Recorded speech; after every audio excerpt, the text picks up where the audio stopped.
வணக்கம். இப்போ நாங்கள் எங்கே இருக்கோன்னா திருச்சியில் பிஎஃப் ஆஃபீஸில் இருக்கோம்.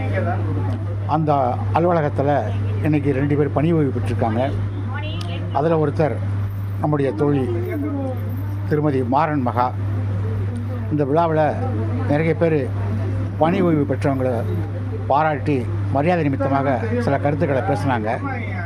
எல்லாருடைய கருத்துக்களையுமே மாறன் மகாவுடைய பன்முகத் திறமையை ஒருவருக்கொருவர் பகிர்ந்து கொள்வதாக இருந்தது.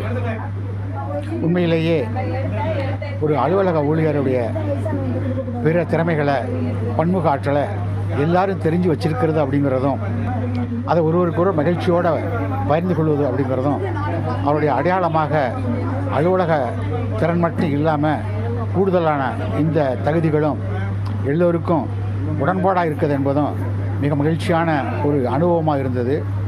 அதில் என்னுடைய பங்காக நானும் கருத்துரைக்காக சில செய்திகளை பகிர்ந்து கொண்டேன்.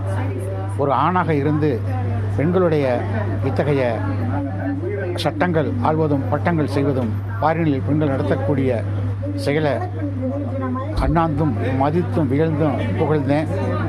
மட்டுமில்லாமல் பணி ஓய்வு என்பது ஒரு வகையில் அவங்களுக்கு ஒரு புதிய வாழ்க்கைக்கான திறவுகோல். குடும்பத்தையும் அலுவலகத்தையும் சுமந்து கொண்டிருந்த 2 தோள்களுமே இனிமையாக நாளையிலிருந்து புதிய சருகுகளோட தங்களுக்கான வானத்தில் பறக்க துவங்குவதற்கான ஒரு சூழலாக இந்த பணி ஓய்வை நான் புரிஞ்சுக்கிறேன். அப்படியே அவங்களும் புரிஞ்சுக்கணும்னு நான் வேண்டிக்கிட்டேன். ஆனால் அப்படி ஓய்வு பெற்ற அவர்களுடைய தங்களுக்கான வாழ்க்கை என்பது உண்மையிலே பிறருக்கான வாழ்க்கையாகத்தான் இருக்கிறது. குடும்பத்துக்காகவும் சமூகத்துக்காகவும் அவங்க சேர்ந்து சிந்திப்பது தான் தங்களுக்கானதாகவே இருக்கிறது அப்படிங்கிறது அவங்களுடைய செயல்பாடுகளால் நமக்கு ஏற்கனவே அறிமுகமாக இருக்குது.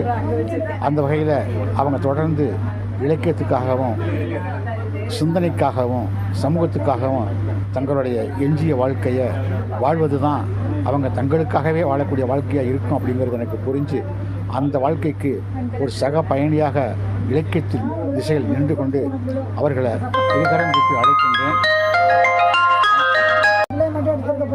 ஒரு மாணவனுக்கு ஆசிரியை கற்றுக் கொடுத்து கொண்டிருக்கிறார்.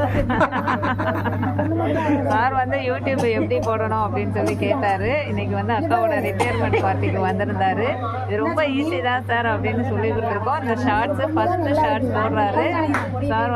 பல்வேறு வேலைகளுக்கிடையில இங்கே வந்திருக்கிறது ரொம்ப ஹாப்பியா இருக்கு. இப்போ இந்த யூடியூப்க்கு இவர் என்னுடைய ஸ்டூடெண்ட் ஆயிட்டாரு. தேங்க்யூ ஃபார் வாட்சிங்.